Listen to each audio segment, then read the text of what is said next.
வணக்கம் நண்பர்களே. Group 4 எக்ஸாமுக்காக maths டாப்பிக்கில் மாடல் டெஸ்ட் 2 நேற்று நம்ம போட்டிருந்தோம். நிறைய பேர் மாடல் டெஸ்ட் 1 விட 2க்கு ரொம்ப ஆர்வமாக பதில் சொல்லியிருந்தீங்க. அதில் சிலர் என்ன கேட்டிருந்தீங்க அப்படின்னா, சார் இதே மாதிரி செகண்ட் கிரேட் டீச்சர்ஸ் எக்ஸாமுக்கு கொஸ்டின் பேப்பர் போடுங்க அப்படின்னு கேட்டிருந்தீங்க. நிச்சயமாக இந்த வாரம் குரூப் 4 முடிஞ்சதுக்கு அப்புறமா அடுத்த ஒரு 2 இல்லை 3 கொஸ்டின் பேப்பர்ஸ் இதே மாதிரியே செகண்ட் கிரேட் டீச்சர்ஸ் எக்ஸாமுக்காக நான் போடுறேன். அதோடு இல்லாமல் செகண்ட் கிரேட் டீச்சர்ஸ் எக்ஸாமுக்கும் மேத்ஸோட பேசிக் இதே தான். உங்களுக்கு என்ன அப்படின்னு பார்த்தீங்கன்னா, இன்னும் கொஞ்சம் எக்ஸ்ட்ராவாக ஜாமெண்ட்ரி, இந்த ஆயத்தொலை வடிவியல் அதிலெல்லாம் இருந்து கொஞ்சம் எக்ஸ்ட்ராவாக கொஷின்ஸ் கேட்பாங்க. மற்றபடி நீங்களும் தாராளமாக இந்த கொஷின் பேப்பர்ஸ் அட்டன் பண்ணலாம். இதே சிலபஸ் தான் நமக்கும் உண்டு. ஓகேங்களா? சரி வாங்க இதுக்கான ஆன்சர்ஸை பார்க்கலாம். ஃபஸ்ட்டு கொஷின் பாருங்கள். ஒரு இராணுவ முகாமில் 1000 வீரர்கள் இருக்கிறார்கள். அவர்களுக்கு 70 நாட்களுக்கு போதுமான மளிகை பொருட்கள் உள்ளன.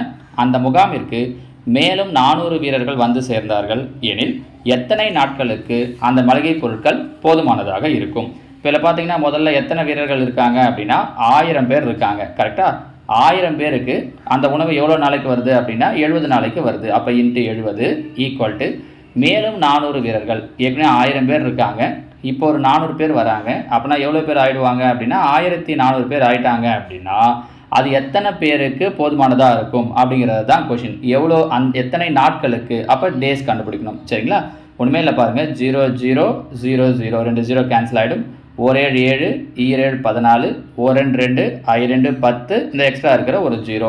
ஸோ கடைசியாக என்ன மட்டும்தான் நிற்குது அப்படின்னா 50 மட்டும்தான். அப்போ உணவுப் பொருட்கள் எத்தனை நாளைக்கு போதுமானதாக இருக்கும் அப்படின்னா 50 நாட்களுக்கு போதுமானதாக இருக்கும். நம்ம புரியுதுங்களாமா? ஒன்றுமே கிடையாது.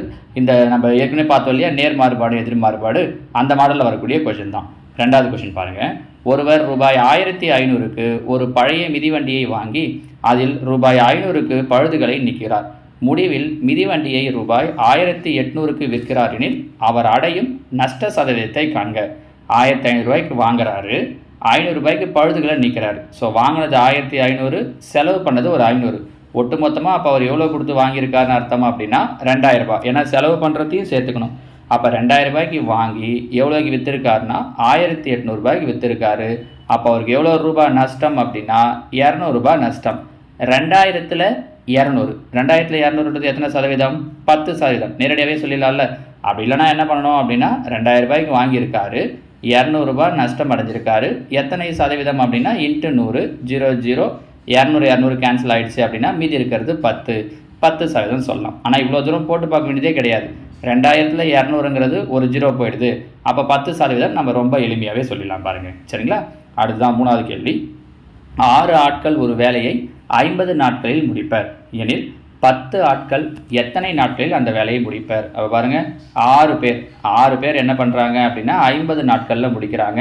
இப்படி இருந்தால் 10 பேர் எவ்வளோ நாளில் முடிப்பாங்க? டேஸ் என்னங்கிறது தான். 0 0 கேன்சல் ஆகிடும். 6 5 பெருக்கணுன்னா 6 5 30 அப்படிங்கிறத ஆன்சர்.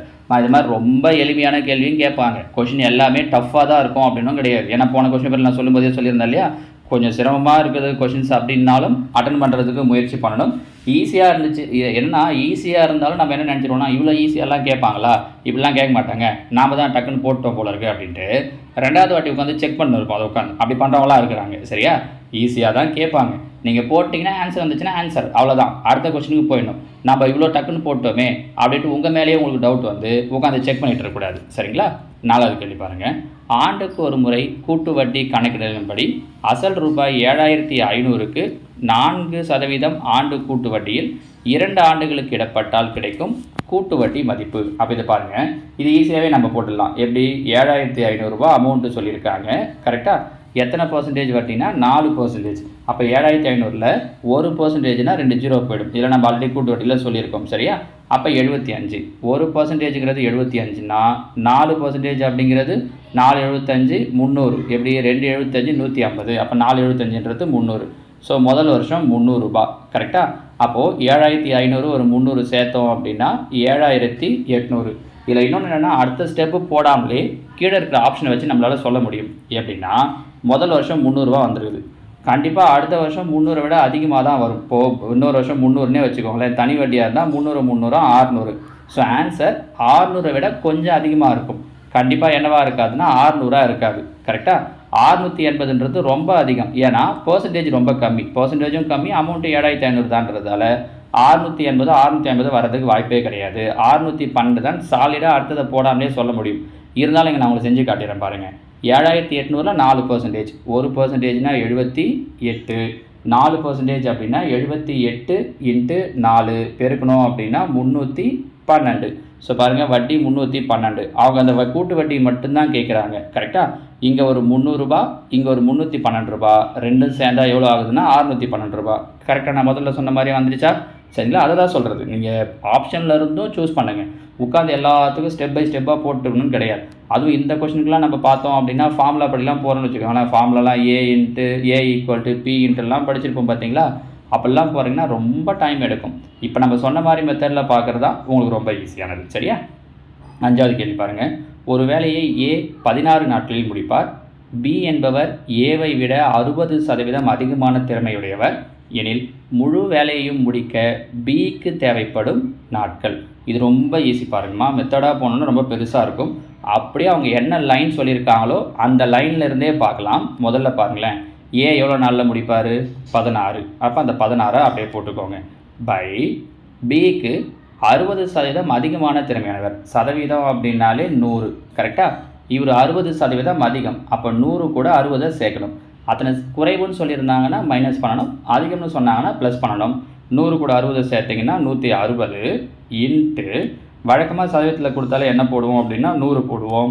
இன்ட்டு 100 முடிஞ்சிச்சு பாருங்கள். 0 0 கேன்சல் ஆகிடும். 16 கேன்சல் ஆகிடும். மீதி இருக்கிறது 10 மட்டும்தான்.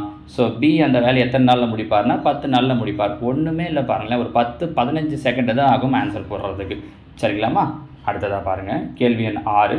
ஒரு தொகைக்கு அடுத்தடுத்த ஆண்டுகளுக்கு முறையே 10% மற்றும் 12% வட்டி விதத்தில் ரூபாய் 9000க்கு 2 ஆண்டுகளுக்கு தொடர் வட்டி எவ்வளவு? இதுக்கும் தொடர் வட்டிக்கெலாம் தனியாக ஃபார்முலா இருக்குது, அவ்வளோலாம் வேண்டாம். அமௌண்ட் எவ்வளோ சொல்லியிருக்காங்க? 9000. முதல் வருஷம் 10%. 9000ல் 10% எவ்வளோ? 900. ரெண்டுத்தையும் ஆட் பண்ணோம் அப்படின்னா 9900. கரெக்டாக? அடுத்த வருஷம் 12%.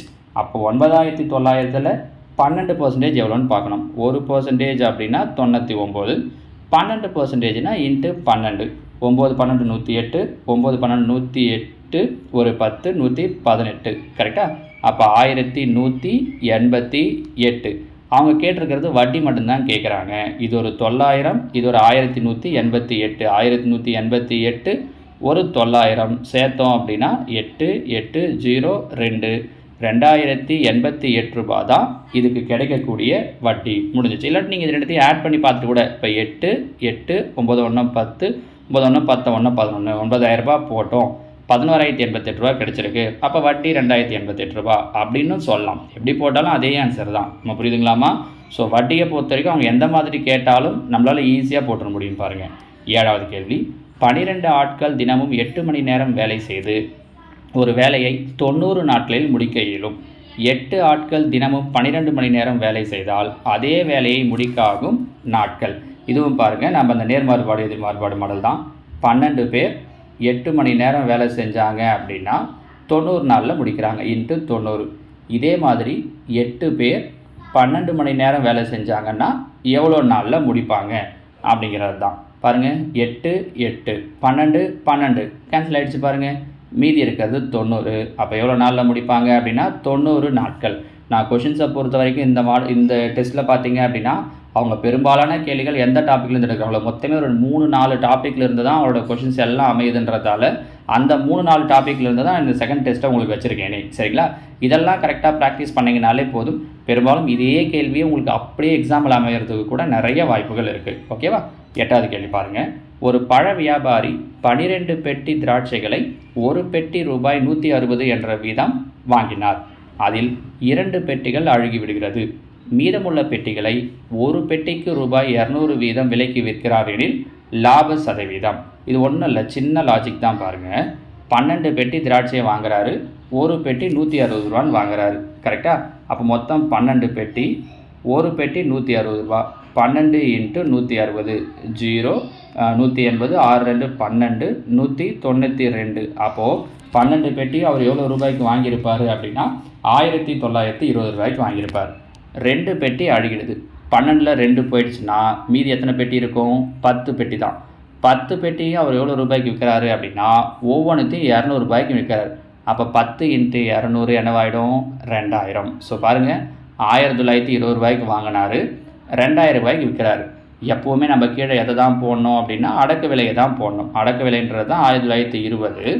எவ்வளோ லாபமோ இல்லை நஷ்டமோ அதை மேலே போடணும். 1920 ரூபாய்க்கு வாங்கி 2000 ரூபாய்க்கு விற்றுருக்காருனா அப்போ எவ்வளோ லாபமாகுது? 80 ரூபா. அப்போ மேலே 80 இன்ட்டு சதவீதம் அப்படின்னாலே என்ன போட்டுடணும்னா 100 போட்டுடணும். கரெக்டாக? 0 0 கேன்சல் ஆகிடும். 4ஆம் வாய்ப்பாடில் அடிக்கலாமா? 8 நன்னாங் 16 மீதி 3 8 32. மறுபடியும் 2ஆம் வாய்ப்பாடு 1 2 2 4 4 8. 4ஆம் வாய்ப்பாடு 6 24 25 100. அப்போ மீதி என்ன கிடைக்குதுன்னு பாருங்கள். மேலே 25 கீழே 6. 25 6ஆல் வகுத்தோன்னா 25 எத்தனை 6 இருக்குது? 4 6 24 புள்ளி மீதி 1 0 சேர்த்துக்கலாமா? 10 1 6 6 மீதி 4 0 சேர்த்தோன்னா 6 6 36 மீதி 4 6 6 36 4.166ன்னு போய்கிட்டே இருக்கும். ஸோ 5 விட அதிகமாக இருக்குன்றதால 6 7 ஆக்கிக்கலாம். அப்போ 4.167. ஓகேவா? அந்த வகுத்தல் தெரிஞ்சிருந்தது அப்படின்னா முடிஞ்சிச்சு கேன்சல் பண்ணுறதுக்கு. 9வது கேள்வி பாருங்கள். ஏ என்பவர் பிஐ காட்டிலும் 2 மடங்கு சிறப்பாக வேலை செய்வார். இருவரும் சேர்ந்து அந்த வேலையை 14 நாட்களில் முடிப்பார்கள். எனவே ஏ மட்டும் அந்த வேலையை முடிக்க ஆகும் நாட்கள். இதில் பார்த்தீங்கன்னா ஏ வந்து பிஏ விட 2 மடங்கு சிறப்பாக வேலை செய்வார் அப்படின்னு கொடுத்துருக்காங்க. 2 பேரும் சேர்ந்து 14 நாளில் முடிக்கிறாங்க. இந்த கொஷினை பொறுத்த வரைக்கும் நீங்கள் ஆப்ஷன்லேருந்து போடுறது தான் உங்களுக்கு ஈஸியாக இருக்கும். என்ன கேள்வி கேட்டிருக்காங்க? ஏ மட்டும் எத்தனை நாளில் முடிப்பார்னு கேட்டிருக்காங்க. First option வாங்கலேன். ஏ 11 நாளில் முடிக்கிறாருன்னு கொடுத்துருக்காங்க. ஏ பியை விட 2 மடங்கு சிறப்பாக வேலை செய்வார். அப்போ பி எத்தனை நாளில் முடிப்பார்னா 22 நாளில். ஏன்னா பி 22 நாளில் முடித்தாதான் இவர் 2 மடங்கு சிறப்பான போது அப்போ பாதி நாள்லேயே வேலையை முடிச்சிருவார். இவங்க 2 பேரும் சேர்ந்து 14 நாளில் முடிக்கிறாங்க. இப்போ 11 22 சேர்ந்து செய்கிறோன்னா என்ன பண்ணுவோம்? கீழே 2 நம்பரையும் பெருக்குவோம், மேலே 2 நம்பரையும் கூட்டுவோம். 11 22 கூட்டினா 33. 11 11 11 33. 3/22 கேன்சல் பண்ணாலும் என்ன பண்ணாலும் 14 வராது. ஸோ ஏ கிடையாது. இதுவே பாருங்கள், ஏவுக்கு 21னா பிக்கு அதோட டபுள் மடங்கு 42ன்னு ஆகிடும். கீழே என்ன பண்ணுவோம்? 21 42 பெருக்குவோம், மேலே கூட்டுவோம். 21 42 கூட்டினோன்னா 63. கேன்சல் பண்ணுங்கள். 21 21 63. 1 3 3 1 3 3 மீதி 1 4 3 12. பாருங்கள் 1/14 தலைகீழ எழுதுனா 14/1. ஆன்சர் வந்துடுச்சா? இதான் ஈஸி. இல்லைனா நீங்கள் எக்ஸ் 2x எல்லாம் வச்சு போடுறீங்கன்னா நிச்சயமாக கன்ஃபியூஸ் ஆகிறதுக்கு நிறைய வாய்ப்பு இருக்குது பாருங்கள். ஸோ ஆன்சர் என்ன அப்படின்னா ஆப்ஷன் பி 21. இப்படி டக்குன்னு சொல்லிட்டு போயிட்டே இருக்கலாம். எக்ஸ்பிளைன் பண்ணுறதால நமக்கு இவ்வளோ நேரம் ஆகுதுமா? கான்செப்ட் புரிஞ்சிச்சுன்னா நீங்கள் வேகமாக போட்டுருவீங்க. நீங்கள் என்ன பாருங்கள், அடுத்த வாரம் எழுத போகிற நிறைய சம்முக்கு ஆப்ஷன்லேருந்து போகிறது மாதிரியே அமையும். சரிங்களா? 10வது கேள்வி. மதிப்பு கூட்டு வரியுடன் ஒரு பொருளின் விலை ரூபாய் 9720. மதிப்பு கூட்டு வரி 8% எனில் அதன் அடக்க விலை என்ன? அதாவது 8% சேர்த்து 9720. சதவீதம் அப்படின்னாலே பொதுவாக 100. 8% சேர்க்குறோன்றதால 108%. அப்போ 108% அப்படிங்கிறது 9720. அடக்க விலை அப்படிங்கிறது எப்போவுமே 100%. அப்போ பாருங்கள், இந்த பெருக்கல்ல இருக்கிற 108 இங்கே வந்துடும். ஸோ 9720/108 இன்ட்டு அவங்க என்ன கேட்குறாங்கன்னா 100% கேட்குறாங்க. கரெக்டாக? கேன்சல் பண்ண முடியுமான்னு பாருங்கள். பண்ணலாம். நீங்கள் சின்ன சின்னதாக 2ஆம் வாய்ப்பாட்லேயும் பண்ணிட்டு வரலாம். இல்லை அப்படின்னா இங்கே கீழே கொடுத்துருக்கிறது எல்லாமே முழுசாக தான் கொடுத்துருக்காங்கன்றதால நிச்சயமாக உங்களுக்கு ஃபுல்லாக கேன்சல் ஆகும். ஒரு ஐடியா என்ன சொல்கிறேன் பாருங்களேன். இங்கே லாஸ்ட்டாக 8 இருக்குது, இங்கே 0 விட்டுருங்க. இந்த 2 பாருங்கள். 8ஆம் வாய்ப்பாட்டில் எந்த இடத்துல 2 வருது அப்படின்னு பார்த்தீங்கன்னா 9 8 72 வரும். இல்லை இப்படியும் யோசிக்கலாம். இங்கே 1 இங்கே 9. 108 9 முறை அடிச்சிங்கன்னா 972 வரும். இங்கே கடைசியாக ஒரு 0 இருக்கிறதால 0. நான் போடுறேன் அப்படின்னா இப்படி தான் முடிவு போகணும். ஏன்னா உட்காந்து 1 2ஆம் வாய்ப்பாடெலாம் அடிச்சுட்டு இருந்தோன்னா சிரமம். இல்லை சார் எனக்கு அதெல்லாம் கொஞ்சம் கஷ்டம், நான் சின்ன சின்னதாகவே கேன்சல் பண்ணுறேன் அப்படின்னாலும் ஒன்றும் பிரச்சனை கிடையாது. கொஞ்சம் வேகமாக தப்பு இல்லாமல் பண்ணணும். பாருங்கள், 2 10 4 2 8. இங்கே 2ஆம் வாய்ப்பாட்டில் பண்ணிங்கன்னா எனக்கு மேலே இடம் இல்லைன்றதால் நான் இந்த இடத்துல போட்டு காட்டுறேன். சரியா? 4 2 8 மீதி 1 8 2 16 மீதி 1 6 2 12 0. மீண்டும் 2ஆம் வாய்ப்பாடு 2 4 7 2 14. இங்கே 2ஆம் வாய்ப்பாட்டில் அடிச்சிங்கன்னா 2 4 4 2 8 3 2 6 0. 3ஆம் வாய்ப்பாடு 9 3 27. இங்கே 8 3 24 1 3 3 0. இப்போயாவது அடிப்பீங்களா? 1 9 9 9 9 81 0.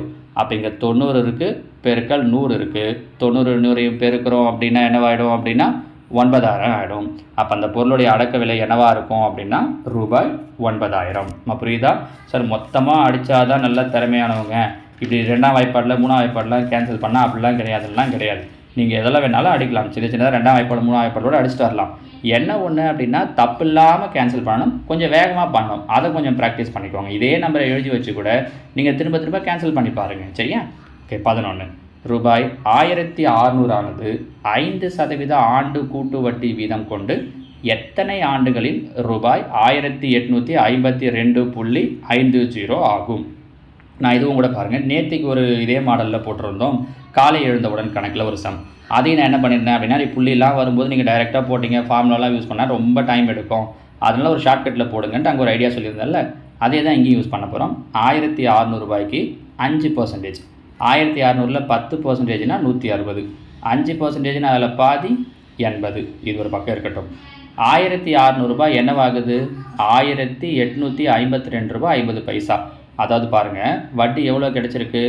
252 ரூபா 50 பைசா வட்டி கிடச்சிருக்கு. கரெக்டாக? ஒரு வருஷத்துக்கு எவ்வளோ வட்டி கிடைக்குது? 80 ரூபா. 2 வருஷத்துக்கு எவ்வளோ ஆகும்? நீங்கள் சாதாரண கூட்டு வட்டியே யோசிங்க, தனி வட்டியே யோசிங்க, அப்புறமா கூட்டி வட்டி வரும். 2 வருஷம்னா 8 2 16 160 ரூபா ஆகும். ஆனால் இங்கே 252 ரூபா வருது. அப்போ 2 வருஷம் கிடையாது. 3 வருஷம் வாங்க. 3 8 24. தனி வட்டினா 240 ரூபா வரும் 3 வருஷத்தில். கூட்டு வட்டினா இன்னொரு 10 ரூபாயோ 5 ரூபாயோ அதிகமாகும். கரெக்டாக? அப்போ 240 ஒரு 10 5 அதிகமாகுதுன்னா 250 அது மாதிரி வரும். பாருங்கள், நமக்கு வட்டி அதான் வந்திருக்குதா 252 ரூபான்ட்டு. அப்போ கண்டிப்பாக எத்தனை வருஷத்தில் இந்த அமௌண்ட் ஆகும் அப்படின்னா 3 வருஷத்தில் ஆகும். 1 வருஷத்தில் ஆகாதுன்னு முதலே முடிவு பண்ணிட்டோம் 80 ரூபா. 2 வருஷம் கிடையாதுன்னு அதை முடிவு பண்ணிட்டோம் 160 ரூபா கிடையாதுன்ட்டு. 4 வருஷம் கிடையாதுன்னு எப்படி சொல்வீங்க? 1 வருஷத்துக்கு 80னா 4 வருஷத்துக்கு 8 32. 320 ரூபாயை விட அதிகமாக வரணும். ஆனால் நமக்கு கிடைச்சிருக்கிறது 252 தான். அப்போ இதுவும் கிடையாது பாருங்கள். ஸோ கண்டிப்பாக ஆப்ஷன் டி தான். சரிங்களா? இதை மெத்தடாக போட்டிங்கன்னா இது ரொம்ப ரொம்ப பெருசாக போகும். நீங்கள் இந்த 3 எல்லாம் எதனுடைய க்யூபு அது இதெல்லாம் யோசிக்கிறப்ப ரொம்ப டைம் எடுக்கும் பாருங்கள். இது உங்களுக்கு ஈஸியாக முடிஞ்சிடும். சரியா? 12வது கேள்வி. 20% தள்ளுபடிக்கு பின்னரும் வியாபாரிக்கு 10% லாபம் கிடைக்கிறது. குறித்த விலை ரூபாய் 2200 எனில் அடக்க விலை என்ன? இது நல்லா கவனிச்சுக்கோங்க. இதுவும் ஈஸியானது தான். ஆக்சுவலாக அதுக்கு ஒரு ஃபார்முலாவே புக்கில் கொடுத்துருப்பாங்க. ஆனால் நீங்கள் அந்த ஃபார்முலாலாம் யூஸ் பண்ண வேண்டாம். நான் ரொம்ப சிம்பிளாக உங்களுக்கு சொல்கிறேன் பாருங்கள். 20% தள்ளுபடினா விலை குறையும். கரெக்டாக? பொதுவாகவே பர்சன்டேஜ்னால என்ன சொன்னோன்னா 100%ன்னு சொன்னோம். இங்கே 20% தள்ளுபடி தராங்க. அப்போ 100ல் 20 போயிடுச்சு அப்படின்னா 80 பை 10% லாபம் கிடைக்குது. சதவீதம்னா 100, லாபம்னா ப்ளஸ் பண்ணுவீங்களா மைனஸ் பண்ணுவீங்களா? ப்ளஸ் பண்ணுவோம். அப்போ 100 கூட 10 சேர்த்தோம் அப்படின்னா 110 இன்ட்டு குறித்த விலை எவ்வளோ சொல்லியிருக்காங்கன்னா 2200. அந்த 2200 அப்படியே போட்டுருங்க. கேன்சல் பண்ண முடியுமான்னு பாருங்கள். 0 0 கேன்சல் ஆகிடும். 1 11 11 ஈர் 11 22 2 0. அப்போ 8 இன்ட்டு 200 8 2 16 2 0 அப்படியே போட்டுக்கிறோம். அப்போ அதனுடைய அடக்க விலை என்னவாக இருக்கும் அப்படின்னா ரூபாய் 1600. Option A. சரிங்களாம்மா?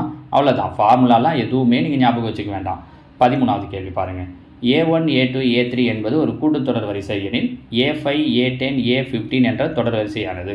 இதுவும் கண்டிப்பாக என்னவாக தான் இருக்கும் அப்படின்னா கூட்டுத்தொடர் வரிசையாக தான் இருக்கும். ஏன் சார் அப்படின்னா ஒன்றும் இல்லைங்க. பாருங்கள் 1 2 3 A1 A2 கூட வேண்டாம், 1 2 3 எடுத்துக்கோங்க. ஏன்னா அடுத்தடுத்த கூட்டுத்தொடர் வரிசையாக இருந்தால் அடுத்தடுத்த எண்களை 1 2 3 எடுத்துக்கணும். ஏற்கனவே கூட்டுத்தொடர் வரிசைக்கு 2 3 வீடியோஸ் போட்டிருக்கோம். அதில் நம்ம இதை பற்றி சொல்லியிருக்கோம். 5 10 15 5 10 15. இதுவுமே பாருங்கள் கூடுதல் சமமாக இருக்குது. அந்த வித்தியாசம் சமமாக இருக்குது பாருங்கள். 5 கூட 5 கூட்டினா 10, 10 கூட 5 கூட்டினா 15. அந்த வித்தியாசம் சமமாக இருக்கிறதால கண்டிப்பாக இதுவும் என்னவாக தான் இருக்கும் அப்படின்னா கூட்டுத்தொடர் வரிசையாக தான் இருக்கும். Arithmetic progression. Option B. சரிங்களா? அடுத்தது 14வது கேள்வி பாருங்கள். 15 தொழிலாளர்களுக்கு 6 நாட்களுக்கான கூலி ரூபாய் 7200 எனில் 23 தொழிலாளர்களுக்கு 5 நாட்களுக்கான கூலி எவ்வளவு? இதில் பாருங்கள், மொத்தம் 15 தொழிலாளர்கள். கரெக்டாக? அவங்களுக்கு 6 நாள் இந்த தொகை வருது, கூலி வருது, இல்லை அமௌண்ட் வருதுன்னா மட்டும் எங்கே போடணுன்னா கீழே போடணும். அமௌண்ட்டு இந்த நீளம் அகலம் அதெல்லாம் வருதுன்னா அப்போ 7200 டிவைடில் போடுறோம். ஈக்குவல்ட்டு இப்படி இருந்தால் 23 தொழிலாளர்களுக்கு 5 நாட்களுக்கு அமௌண்ட் எவ்வளோ, கூலி எவ்வளோ அப்படிங்கிறது தான் கேள்வி. கரெக்டாக? கேன்சல் பண்ணலாம் பாருங்கள். 1 6 6 இங்கே பார்த்தீங்கன்னா 1 6 6 மீதி 1 2 6 12, அதாவது 12 6 72 2 0. கரெக்டாக? அடுத்து 15ஆம் வாய்ப்பாட்டில் பண்ணிங்கனாலும் சரிதான், இல்லை கொஞ்சம் கொஞ்சமாக பண்ணிங்கனாலும் சரிதான். 5ஆம் வாய்ப்பாட்டிலே பண்ணலாமா? 3 5 15 2 10 மீதி 2 4 5 20 0. இப்போ 3ஆம் வாய்ப்பாட்டில் பண்ணுங்கள். 1 3 3 8 3 24 0. இப்போ இந்த எக்ஸ் இங்கே வந்துடும், இந்த 80 இங்கே போயிடும், மீதி இருக்கிறத பெருக்கிட்டா முடிஞ்சிடுச்சு. முதல்ல 80 5 பெருக்கிடுங்க. 23 5 பெருக்கிறத விட 80 5 பெருக்கினீங்கன்னா 8 5 40 ஒரு 0. அப்போ 400 × 23. இப்படி பண்ணுறது ஈஸியாக இருக்கும். 2 0 அப்படியே வந்துடும். 4 23 கூட பெருக்கிட்டிங்கன்னா 3 12 மீதி 1 2 8 1 9. அப்போ அவங்களுக்கான அமௌண்ட் எவ்வளோவா இருக்கும் அப்படின்னா ரூபாய் 9200. Option D. ஓகேவா? அடுத்ததாக பாருங்கள், கேள்வி எண் 15. கூட்டு வட்டி முறையில் முதலீடு செய்யப்பட்ட ஒரு தொகையானது 10 ஆண்டுகளில் இரட்டிப்பாகிறது எனில் தொடக்க அசலை போல 8 மடங்காக எடுத்துக்கொள்ளும் வருடம் எவ்வளவு? இது ரொம்ப சிம்பிள் பாருங்கள். 10 வருஷத்தில் 2 மடங்கு ஆகுது. எத்தனை வருஷத்தில் 8 மடங்காகும்னு கேட்டிருக்காங்க. இங்கே 2 கொடுத்துருக்கிறதால 8 2ஓட பவராக எழுதணும். 8ஓட 2ஓட பவராக எப்படி எழுதலாம்? 2 கியூப். ஏன்னா 2 கியூப்னா 8. கரெக்டாக? அப்போ இந்த பவரையும் இங்கே கிராஸில் இருக்கிற இந்த நம்பரையும் மல்டிப்ளை பண்ணால் முடிஞ்சிடுச்சு. இங்கே 3, இங்கே 10, 3ஐயும் 10ஐயும் பெருக்கணுன்னா 30 வருடங்கள் ஆகும் அப்படிங்கிறது தான் இதற்குண்டான விடை. இது ஏற்கனவே நம்ம கூட்டு வட்டி மாடலில் சொல்லும்போது நிறைய வாட்டி சொல்லியிருக்கோம். சரிங்களா? 16வது கேள்வி. இதுவும் நம்ம ஏற்கனவே பார்த்த மாடல் தான் பாருங்கள். ஒரு கூட்டுத்தொடர் வரிசையின் அடுத்தடுத்த 3 உறுப்புகள் k+2 4k - 6 3k - 2 எனில் கேவின் மதிப்பு. நம்ம இதில் என்ன சொல்லியிருக்கோம்னா, இந்த மாடலில் கேட்குறாங்கன்னா ஆப்ஷன்லேருந்து பண்ணுங்கள் அப்படின்னு தான் சொல்லியிருக்கோம்.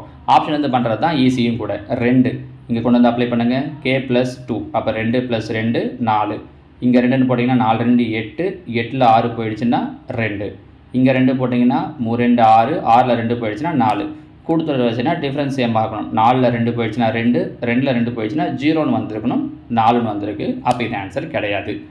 3 கொண்டு வந்து அப்ளை பண்ணுங்கள். k+2 கேவுக்கு 3ன்னு போட்டிங்கன்னா 3 2 5, 3 4 3 12, 12ல் 6 போயிடுச்சுன்னா 6, 3 3 9, 9ல் 2 போயிடுச்சுன்னா 7. பாருங்கள் டிஃப்ரென்ஸ் சேமாக இருக்குது. 5 1 6, 6 1 7. அப்போ இதுதான் கேவோட வேல்யூவாக இருக்கும். புரியுதா? இந்த கேள்வியெல்லாம் மாற்ற கூட மாட்டாங்கம்மா. டைரெக்டாக அப்படியே தான் கேட்பாங்க. சரிங்களா? இதே வேல்யூஸை கொடுத்துட்டு கேவுக்கு என்ன வேல்யூ அப்படின்னு கேட்பாங்க. நீங்கள் டைரெக்டாக டக்குன்னு பார்த்த உடனே ஆன்சர் சொல்லிடலாம் பாருங்கள். சரிங்களா? அடுத்ததாக கேள்வி எண் 17. ஏ, பி மற்றும் சி இவர்கள் ஒரு குறிப்பிட்ட வேலையை செய்து முடிக்க எடுக்கும் கால அளவுகள் முறையே 24, 6, 12 நாட்கள் எனில் இவர்கள் மூவரும் சேர்ந்து ஒரு குறிப்பிட்ட வேலையை செய்து முடிக்க எடுத்துக்கொள்ளும் கால அளவு. இது நம்ம ஏற்கனவே சொல்லியிருக்கோம். 3 பேர் கொடுத்துருக்காங்க. 24, 6, 12. எல்சிஎம் எடுத்திங்கன்னா என்ன கிடைக்கும் அப்படின்னா 24. கரெக்டாக? 3 பேர் வரும்போது மட்டும் எல்சிஎம் எடுக்க சொல்லியிருக்கோம். 2 பேர்னா அப்படியே கீழே மல்டிப்ளை பண்ணிவிட்டு மேலே கூட்ட சொல்லிட்டு இருப்போம். கரெக்டாக? இப்போ 24 ஒவ்வொரு நம்பரும் எதால் பெருக்குனா 24 வரும்னு பாருங்கள். 24 1ஆல் பெருக்குனா 24. அப்போ 1 + 6 4ஆல் பெருக்குனா 24. அப்போ மேலே 4 + 12 2ஆல் பெருக்குனா 24. மேலே 2. 1 4 5, 5 2 7. அப்போ 7/24 வந்த நம்பர் என்ன பண்ணணும்? தலைகீழாக எழுதணும். கரெக்டாக? நம்ம இதை பற்றி டைம் அண்ட் ஒர்க்கில் வீடியோஸ் போட்டதில் சொல்லியிருக்கோம். அப்போ 24/7. 24ல் எத்தனை 7 இருக்குது? 7 21, மீதி 3 பையில் இருக்கிற 7. So answer 3 3/7. Option A. ஓகேவா? ஒன்றுமே இல்லை பாருங்கள். 3 பேர் 2 பேர் எதை கேட்டாலும் ஈஸியாக போடலாம். அடுத்தது ஏபிசி என்பன ஒரு கூட்டுத்தொடர் வரிசை உள்ளன எனில் a - b/b - c = இதையும் நம்ம ஏற்கனவே காலை எழுந்தோர் கணக்குலையும் முன்னாடி போட்ட ஒரு மாடல் வீடியோவில் இதை நம்ம சொல்லியிருக்கோம். கூட்டுத்தொடர் வரிசைக்குன்னே போட்டிருந்தோம் இல்லையா? அதில் நம்ம இதை சொல்லியிருக்கோம். ஞாபகம் இருக்கும்னு நினைக்கிறேன். கூட்டுத்தொடர் வரிசையில் கொடுக்குறாங்க அப்படின்னாலே இந்த ஏபிசிக்கு நம்ம என்ன வேல்யூ எடுத்துக்க சொல்லிட்டோம்னா 1 2 3ன்னு எடுத்துக்க சொல்லியிருக்கோம். கரெக்டாக? அப்போ இங்கே பாருங்கள், a - b 1 - 2 b - c 2 - 3. 1ல் 2 போயிடுச்சுன்னா -1, 2ல் 3 போயிடுச்சுன்னா -1, மைனஸ் கேன்சல் ஆகிடுச்சுன்னா 1/1 1. ஆன்சர் இருக்கா? இருக்குது. அப்போ ஆப்ஷன் டி தான் இதற்குண்டான விடை 1. புரியுதா? கூட்டுத்தொடர் வரிசையாக இருந்தால் 1 2 3, பெருக்குத்தொடர் வரிசையாக இருந்தால் 1 2 4 ஞாபகம் வச்சுக்கோங்க. சரியா? அடுத்ததாக 19வது கேள்வி.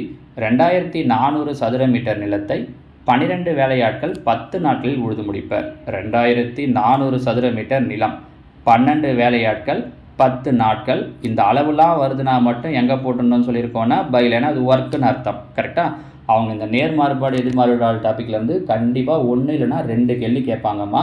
அதனால தான் அவ்வளோ இம்பார்ட்டன்ட் கொடுத்து போன டெஸ்ட்லேயும் கொஸ்டின் வச்சுருந்தேன், இந்த டெஸ்ட்லேயும் வச்சுருக்கேன். இப்படி இருந்ததுன்னா 3600 சதுர மீட்டர் அந்த நிலம் அப்போ கீழே வந்துடும்.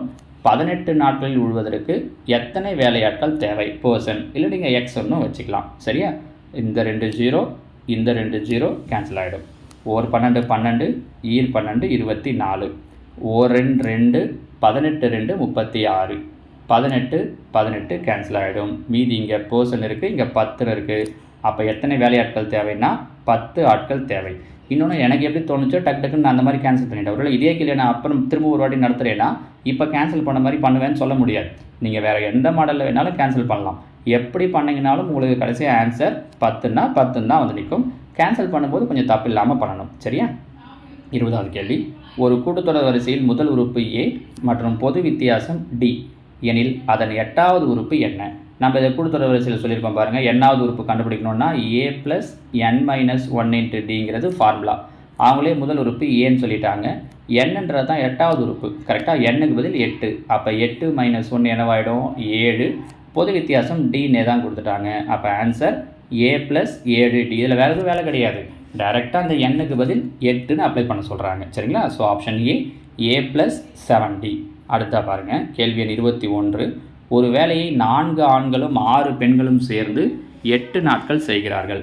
மேலும் அதே வேலையை 3 ஆண்களும் 7 பெண்களும் சேர்ந்து 10 நாட்கள் செய்கிறார்கள். 10 பெண்கள் மட்டும் அந்த வேலையை எத்தனை நாட்களில் செய்து முடிப்பார்கள்? இதை நம்ம ஏற்கனவே தனியாக ஒரு கொஷினாகவே டைம் அண்ட் ஒர்க் மாடலில் ஒரு வீடியோவே போட்டிருக்கோம். இந்த ஒரு மாடல் கொஷினை மட்டும் எடுத்தே போட்டிருக்கோம். அதே மாடலில் தான் எங்கள் கொஷின் கேட்டிருக்கேன். குரூப் 4ல் இந்த மாதிரி அண்ட் மெத்தடில் கேட்குறதுக்கு வாய்ப்பு இருக்குது. இந்த மெத்தடுக்கு பேர் அண்ட் மெத்தட்னு சொல்லும். 2 ஸ்டேட்மெண்ட் கொடுத்துட்டு 3ஆவதாக ஒரு ஸ்டேட்மெண்ட் கேட்டிருப்பாங்க. இதில் பாருங்கள், ஆண்கள் பெண்கள் இப்படி எடுத்துக்கலாம். Boys girls. கரெக்டாக? பாய்ஸ் முதல்ல 4 பேர், பெண்கள் 6 பேர். எவ்வளோ நாளில் வேலையை முடிக்கிறாங்க அப்படின்னா 8 நாள். அடுத்தது பாய்ஸ் 3 பேர், கேர்ள்ஸு 7 பேர். எவ்வளோ நாளில் வேலையை முடிக்கிறாங்க அப்படின்னா 10 நாள். கீழே என்ன கேட்டிருக்காங்கன்னா 10 பெண்கள் மட்டும். அப்படின்னா பாய்ஸ் கிடையாது, பாய்ஸ் 0, பெண்கள் 10 பேர். இவங்க சேர்ந்து எத்தனை நாளில் முடிப்பாங்க அப்படிங்கிறது தான் கொஷின். நான் இதுக்கு அண்ட் மெத்தடில் தனியாக ஒரு வீடியோ போட்டிருக்கேன். அதோட லிங்கையும் கூட கீழே கொடுக்குறேன். இல்லை டைம் அண்ட் ஒர்க் பிளேலிஸ்ட்டில் போய்ட்டு பார்த்தீங்க அப்படின்னா அந்த ஒரு கொஷின் மட்டுமே தனியாக இருக்கும். அதில் இது நான் ஃபார்முலாவை பேஸ் பண்ணியும் சொல்லியிருப்பேன். அப்படி இல்லாமல் எப்படி போடுறது அப்படிங்கிற 2 விஷயத்தையுமே சொல்லியிருப்பேன். ஸோ இதில் என்னென்னா ரொம்ப சிம்பிள் தான். முதல்ல 2 டேஸ் கொடுத்துருக்காங்கல்ல, 8 10, அந்த டேஸை மட்டும் அப்படியே பெருக்கிடுங்க. 8 × 10 இன்ட்டு அடுத்து என்ன பண்ணுறீங்க அப்படின்னா அந்த 2 டேஸ் எடுத்தோம் இல்லையா, அதில் இருக்கிற பாய்ஸ் கேர்ள்ஸை குறுக்கு பெருக்கல். இந்த 4 7 4 7 28 மைனஸ் இந்த கிராஸ் 3 6 18, 28 - 18, 28ல் 18 போயிடுச்சுன்னா 10. அதை மேலே போட்டுக்கோங்க. புரியுதான்னு பாருங்கள். அந்த அவங்க முதல்ல சொன்ன 2 டேஸை அப்படியே மல்டிப்ளையில் பண்ணிட்டோம். இன்ட்டு அந்த 2 டேஸுக்கு யாராக வரக்கூடிய பாய்ஸ் கேர்ள்ஸை குறுக்கு பெருக்கல் பண்ணிட்டோம். இது மேலே.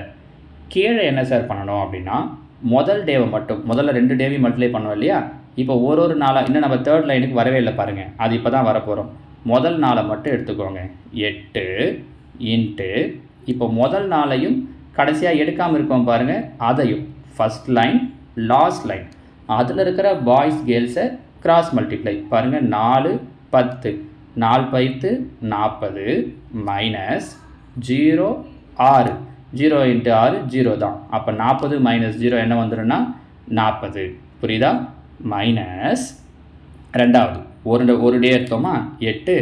இப்போ அடுத்த டே 10 எடுத்துக்கிறோம். 10 into first line 3rd line பண்ணோமா, இப்போ அதே மாதிரி செகண்ட் லைனும் 3rd லைனும் பண்ணுறோம். Cross multiply 3 × 10 30 30 minus 0 × 7 0. அப்போ 30 - 0 என்னவாயிடும் அப்படின்னா 30 தான். புரியுதா? எவ்வளோதான், இதுதான் தெரியணும். இதுக்கப்புறம் கேன்சல் தான். அப்போ 8 × 10 × 10 பை கீழே பாருங்கள், 8 40 பெருக்கணும்னா 8 நாங்க 32 320 மைனஸ் 3 10 × 30 300. ரெண்டுத்தையும் மைனஸ் பண்ணோன்னா 320 - 300னா 20. கேன்சல் பண்ண முடியுமா? 0 0 கேன்சல் ஆகிடும். 1 2 2 4 2 8. அப்போ 4ஐயும் 10ஐயும் பெருக்கணும்னா 4 10 40. ஆப்ஷன் பி தான் இதற்குண்டான சரியான விடை. இதை விட எளிமையாலாம் போடவே முடியாது. மெத்தடாக போடுறீங்கன்னா பைலெல்லாம் எடுக்கணும், XY கண்டுபிடிக்கணும், அதுக்கப்புறம் கொண்டு வந்து போகிறதெல்லாம் பெரிய வேலை. இதை இன்னொரு வாட்டி கூட நீங்கள் திரும்பவும் ரிவைண்ட் பண்ணி கூட பாருங்கள். ஒரு வாட்டி அதே மாதிரி அந்த அண்ட் மெத்தட்லேயும் ஒரு கொஷின் போட்டு உங்களுக்கு ஹோம்ஒர்க்காகவும் அந்த இடத்துல நான் ஒரு கொஷின் கொடுத்துருப்பேன். இதெல்லாம் பார்த்தீங்கனாலே போதும். இந்த மெத்தட் டைம் அண்ட் ஒர்க்கில் கொஞ்சம் அதிகப்படியான ஒர்க்கு அப்படின்னாலே அது இந்த கொஷின் தான். நம்ம அதுக்குமே இந்த மாதிரி ஷார்ட்கட் ஒன்று சொல்லியிருக்கோம். ரொம்ப ஈஸியாக உங்களால் பண்ணுற முடியும். சரிங்களா? 22வது கேள்வி. ஒரு தொகைக்கு 3 ஆண்டுகளில் 10% வட்டி வீதத்தில் கிடைக்கும் கூட்டு வட்டி ரூபாய் 331 எனில் அதே தொகைக்கு அதே காலத்திற்கு அதே வீதத்தில் கிடைக்கும் தனி வட்டி எவ்வளவுன்னு கேட்டிருக்காங்க. கரெக்டாக? இப்போ இதில் பார்த்தீங்க அப்படின்னா அவங்க அமௌண்ட் எவ்வளோ கொடுத்துருக்காங்க? 3 வருஷம் சொல்லியிருக்காங்க. 10% வட்டி வீதம்னு. அப்போ அதுக்கு பார்த்தீங்க அமௌண்ட் அப்படின்னு பார்த்தீங்கன்னா 331. அவங்க கேட்குறது தனி வட்டி. இதை நான் ரொம்ப சிம்பிளாக ஆப்ஷன் சொல்கிறேன் பாருங்கள். மெத்தடாக போடும்போது நீங்கள் நிறைய யோசிக்கிற மாதிரி இருக்கும். எக்ஸாமில் இதே மாதிரி கேட்குறாங்க அப்படின்னா நமக்கு ஆப்ஷன் வந்து சொல்ல தெரியணும் இல்லையா? தனி வட்டி கண்டிப்பாக அதே 3 வருஷத்துக்கு 331 ரூபாயை விட கம்மியாக தான் இருக்கும். ஒரு 300 310 315 அந்த மாதிரி தான் இருக்கும். கரெக்டாக? இங்கே பாருங்கள், அப்படி எதனா ஆன்சர் இருக்கான்னு இதோ இருக்குது பாருங்கள். 300ங்கிறது தான் அந்த லெவலில் இருக்கிறது. கூட்டு வட்டியே 331 ரூபான்னா அதே வருஷத்தில் கிடைக்கிற தனி வட்டி 3000 ரூபாயோ 30,000 ரூபாயோ இருக்கிறதுக்கு வாய்ப்பே கிடையாது. 30 ரூபான்றது ரொம்ப ரொம்ப கம்மி. அதனால் இதுவும் வாய்ப்பு கிடையாது. கண்டிப்பாக ஆன்சர் என்னவாக தான் இருக்கும் அப்படின்னா 300ஆக தான் இருக்கும். சரிங்களா? இப்படி ஒரு முடிவுக்கு வரலாம். இல்லை எனக்கு டக்குன்னு அந்த இடத்துல தெரில, இல்லை வேறு 300க்கு சம்மந்தமாகவே 300 305 307 இப்படி நியரஸ்ட்டாகவே ஆன்சர் கொடுத்துருந்தாங்கன்னா அப்போ நான் என்ன சார் பண்ணுறதுன்னு ஒரு டவுட் வரும் இல்லையா? அதனால் நான் இங்கே இன்னொரு ஐடியாவும் உங்களுக்கு சொல்கிறேன் பாருங்கள். கூட்டு வட்டி மாடலில் சொல்லும்போது நம்ம சொல்லியிருப்போம் 10% அப்படின்னா என்ன அர்த்தம்னா 10/100 0 0 கேன்சல் ஆகிடும். நம்ம உங்களுக்கு என்ன ஐடியாவை யூஸ் பண்ணியிருப்போம்னா PA, இந்த கீழே இருக்கிறது பிரின்சிபல் 10, மேலே இருக்கிற ஏங்கிறது 10ஐயும் 1ஐயும் சேர்த்தா வரக்கூடிய 11. 3 வருஷம்னு சொன்னதால் என்ன பண்ண சொல்லியிருப்போம் அப்படின்னா க்யூப் பண்ண சொல்லியிருப்போம். 10 க்யூப் பண்ணால் 1000, 11 க்யூப் பண்ணோம் அப்படின்னா 1331. அப்போது அசல் 1000 ரூபாயாக இருந்தால் மொத்த தொகை 1331. அப்போ வட்டி எவ்வளோ ஆகிடுது? 331 ரூபா ஆகிடுது. அப்போ கரெக்டாக வந்துடுதா? அப்போ அசல் 1000 ரூபான்னு தெரிஞ்சுன்னா அசல் தெரியணும். அது தெரிஞ்சால் தான் போட முடியும். அசல் 1000 ரூபா அதே காலத்திற்கு, எதே காலத்திற்கு? 3 ஆண்டுகளுக்கு அதே வட்டி வீதத்தில். எந்த வட்டி வீதத்தில்? 10% வட்டி வீதத்தில் பை 100. PNR/100. 0 0 கேன்சல் ஆகிடும். 10 × 3 × 10 300. இது மெத்தடாக போடுறது. இப்படியும் போடலாம். சரிங்களா? ஸோ இருந்தாலும் கூட்டு வட்டியில் நம்ம சொல்லியிருக்கிற அந்த ஐடியாவை பார்த்து வச்சுக்கோங்க. அது ஒரு 4-5 வீடியோ போட்டிருக்கோம். அது தெரிஞ்சுன்னா ஈஸியாக சொல்லிடலாம். இல்லாட்டி முதல்ல சொன்ன ஷார்ட்கட்டும் உங்களுக்கு புரிஞ்ச மாதிரி இருக்கும். 23வது கேள்வி. பின்வரும் தொடர் வரிசைகள் கூட்டுத்தொடர் வரிசையா இல்லையா என்று சோதிக்க. ஏபியா இல்லையான்ட்டு. இங்கே பாருங்கள். x + 2 2x + 3 3x + 4 1x 2x 3x 2 3 4 கண்டினியூவாக தான் இருக்குது நம்பர்ஸ். இது கூட்டுத்தொடர் வரிசை. 2 2 கூட 2 கூட்டினா 4 4 கூட 2 கூட்டுறோன்னா 2 தான் கூட்டணும். 2 கூட 2 கூட்டுறோம் 4 கூட 2 கூட்டினோன்னா 6ன்னு வந்திருக்கும். இது கிடையாது. ஆக்சுவலாக அவங்க பெருக்கியிருக்காங்க. 2 4 4 2 8. அப்போ இது ஒரு ஜிபி பெருக்கு தொடர் வரிசை. சரியா? இங்கே வாங்க. √2 √2 √2 √2 காமனாக இருக்குது. 3 2 5 5 2 7 7 2 9 ஒரே நம்பரை தான் கூட்டியிருக்காங்க. அப்போ இதுவும் கூட்டுத்தொடர் வரிசை. ஸோ ஃபஸ்ட்டும் தேர்டும் கூட்டுத்தொடர் வரிசை. இதோ இருக்குது பாருங்கள். செகண்ட் ஆப்ஷன் 1 மற்றும் 3 கூட்டுத்தொடர் வரிசை. சரியா? 24வது கேள்வி. ஏவும் பியும் சேர்ந்து ஒரு வேலையை 30 நாட்களில் முடிக்க முடியும். இருவரும் அந்த வேலையை 20 நாட்கள் சேர்ந்து செய்தனர். பிறகு பி ஆனவர் வேலைக்கு வரவில்லை. ஏ மட்டும் மீதமுள்ள அந்த வேலையை 20 நாட்களில் செய்து முடித்தார் எனில் ஏ மட்டும் முழுவதும் அந்த வேலையை செய்ய எத்தனை நாட்கள் ஆகும்? இது ஒன்றும் இல்லை. இதுவும் அந்த டைம் அண்ட் ஒர்க்கை பேஸ் பண்ணி தான் கேட்டிருக்காங்க. முதல்ல ஏவும் பியும் சேர்ந்து எவ்வளோ நாளில் முடிப்பாங்க அப்படின்னா 30 நாளில். அந்த நம்பரை போட்டுருங்க. 30 இன்ட்டு அடுத்ததாக பார்த்தீங்க அப்படின்னா என்ன பண்ணியிருக்காரு அப்படின்னா 2 பேரும் சேர்ந்து 20 நாள் செஞ்சுருக்காங்க. அதுக்கப்புறம் பி வேலையை விட்டு போயிட்டார். யார் மட்டும்தான் செஞ்சுருக்கா? ஏ மட்டும்தான். ஏ எத்தனை நாள் வேலையை செஞ்சுருக்காரு? 20 நாள். ஆக்சுவலாக 2 பேரும் சேர்ந்து செஞ்சாங்கன்னா 30 நாளில் செய்வாங்க. ஒருத்தர் வராமல் மீதி இருக்கிற வேலையை ஏ மட்டும் எத்தனை நாளில் செஞ்சுருக்காரு அப்படின்னா 20 நாளில் செஞ்சுருக்காரு. நான் கரெக்டுங்களா? அதனால் இன்ட்டு அந்த ஏ மட்டும் செஞ்ச அந்த நாள் 20 பை 2 பேரும் சேர்ந்து செஞ்சாங்கன்னா 30 நாளில் செய்வாங்க. ஆனால் எத்தனை நாள் செஞ்சாங்க? 20 நாள் செஞ்சாங்க. அப்போ செஞ்ச அந்த 20 நாளை மைனஸ் பண்ணுறேங்க. 30ல் 20 போயிடுச்சுன்னா 10 நாள் மீதி இருக்குதுன்னு அர்த்தம். புரியுதா பாருங்கள்? 30 நாளில் முடிப்பாங்க. ஆனால் 20 நாள் தான் செஞ்சாங்க. ஒருவேளை கண்டினியூவாக செஞ்சிருந்தாருன்னா எத்தனை நாளில் முடிச்சுட்டு இருப்பாங்க? இன்னொரு 10 நாளில் வேலையை முடிச்சுட்டு இருப்பாங்க. அந்த 10 கீழே போட்டுக்கிறோம். இவ்வளோதான் விஷயம். 2 பேரும் சேர்ந்து செஞ்சாங்கன்னா என்னவோ அது மேலே, ஒருத்தன் போயிட்ட பிறகு இன்னொருத்தன் மட்டும் எத்தனை நாளில் செஞ்சானோ அதுவும் மல்டிப்ளையில் பை அவங்க சேர்ந்து செஞ்ச நாளை மைனஸ் பண்ணிவிட்டு கீழே 0 0 கேன்சல் ஆகிடும். 3 2 பேருக்குன்னா 3 2 6, அப்போ 60. ஸோ ஏ மட்டும் அந்த வேலையை எத்தனை நாளில் முடிச்சிருப்பாரு அப்படின்னா 60 நாளில் தனியாகவே முடிப்பார். ஓகேவா? ரொம்ப சிம்பிள் தான். நம்ம இப்போ பெருசாக போட்டுலாம் குழப்பிக்க வேண்டாம். லாஸ்ட் கொஷின் பாருங்கள். நேற்று நீங்கள் எழுதின கொஷின் பேப்பரோட கடைசி கேள்வி. ஒரு பொருள் அதன் உற்பத்தி விலையிலிருந்து 50% அதிகமாக விற்பனை விலையாக குறிக்கப்படுகிறது.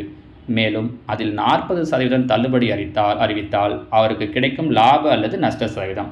பொருளோட உற்பத்தி விலை என்னன்னு தெரியாது. நம்ம 100 ரூபான்னு எடுத்துக்கலாம். முதல்ல 50% அதிகமாக குறிக்கிறாங்க. 100ல் 50%னா 50. அப்போ அதிகமாக குறிக்கிறதால என்னவாயிடும்? 150. அதுக்கப்புறம் அதில் 40% தள்ளுபடி தராங்களாம். இதில் 150ல் 10%னா ஒரு 0 போயிடும், 15. 40% அப்படின்னா அப்போ இன்ட்டு 4, 5 நாங்க 60. இவ்வளோ ரூபா தள்ளுபடி தராங்க. கரெக்டாக? அப்போ 150ல் 60 ரூபா போயிடுச்சு அப்படின்னா மீதி 90 ரூபா. உற்பத்தி விலை 100 ரூபா. இப்போ கடைசியாக விற்றது 90 ரூபாய்க்கு. கரெக்டாக? அப்போ லாபமாக நஷ்டமா? கண்டிப்பாக நஷ்டம்தான். எவ்வளோ சதவீத நஷ்டம்? 10%. டைரெக்டாகவே சதவீதம் சொல்லலாம். ஏன்னா நம்ம எடுத்துருக்கிறதே 100 தான் எடுத்திருக்கோம் அப்படின்றதால. ஸோ எவ்வளோ சதவீத நஷ்டம் அப்படின்னா 10% நஷ்டம். Option A. புரியுதுங்களாமா? ஸோ இதுதான் நேற்றுக்கு நீங்கள் ஆன்சர் பண்ண 25 கேள்விகளுக்கும் எந்த அளவுக்கு என்னால் ஷார்ட்கட்லேயும் உங்களுக்கு புரிகிற மாதிரியும் சொல்ல முடியுமோ அந்த அளவுக்கு சொல்லியிருக்கோம். சரிங்களா? இதே நம்பிக்கையோடு நீங்கள் அடுத்தடுத்து நீங்கள் ப்ராக்டிஸ் பண்ணுற டெஸ்ட்டெல்லாம் எழுதுங்க. நிச்சயமாக இந்த வாரம் நீங்கள் எழுத போகிற குரூப் 4 எக்ஸாமில் உங்களால் கண்டிப்பாக அந்த 25ல் தாராளமாக 25யுமே போட முடியும். 20க்கு மேலே 15க்கு மேலெல்லாம் கிடையாது. உங்களால் அவங்க கேட்குற எல்லா கேள்வியுமே அட்டன் பண்ண முடியும். சின்ன சின்ன ப்ராக்டிஸ் தான். இந்த ஒரு வாரத்தில் நீங்கள் பார்த்ததெல்லாம் திரும்ப திரும்ப ப்ராக்டிஸ் பண்ணுங்கள், போதும். அதே மாதிரி நேற்றுக்கு நீங்கள் எழுதுனதில் இப்போ நான் ஆன்சர்லாம் பார்த்தீங்க இல்லையா? நானும் நீங்கள் போட்டதில் எவ்வளோ கரெக்டாக போட்டிருக்கீங்க அப்படிங்கிறத பார்த்துட்டேன். அந்த எக்ஸல் ஃபார்ம்லேயே நான் பார்த்துக்கிட்டேன். இருந்தாலும் நீங்கள் போட்டிருக்கிறதுல எவ்வளோ சரியாக போட்டிருக்கீங்க அப்படிங்கிறத கீழே கமெண்டில் சொல்லுங்கள். புதன்கிழமை அன்னைக்கு நான் இதனுடைய தொடர்ச்சியாக அடுத்து மாடல் டெஸ்ட்டு 3 கொடுக்குறேன். தேவை அப்படின்னா அடுத்து வெள்ளிக்கிழமை இன்னொரு டெஸ்ட்டு கொடுக்கலாம். இல்லை பரவாயில்ல சார் போதும்னு நினச்சிங்க அப்படின்னா இன்னும் ஒரு டெஸ்ட்டு புதன்கிழமை அன்னைக்கு கொடுத்துட்டு அதோடு நிறுத்திக்கலாம். எல்லா சப்ஜெக்டையும் படிங்க. நான் மேத்ஸில் என்னென்ன டாப்பிக்லேருந்து அவங்க எந்த அளவுக்கு கொஷின் கேட்பாங்க, அதுக்கு நீங்கள் எப்படிலாம் ப்ரிப்பேர் பண்ணணும் அப்படிங்கிறதையும் அடுத்ததாக டைம் இருக்கிறப்போ ஒரு வீடியோவாக உங்களுக்கு போடுறேன். ஓகேவா? தேங்க்யூ.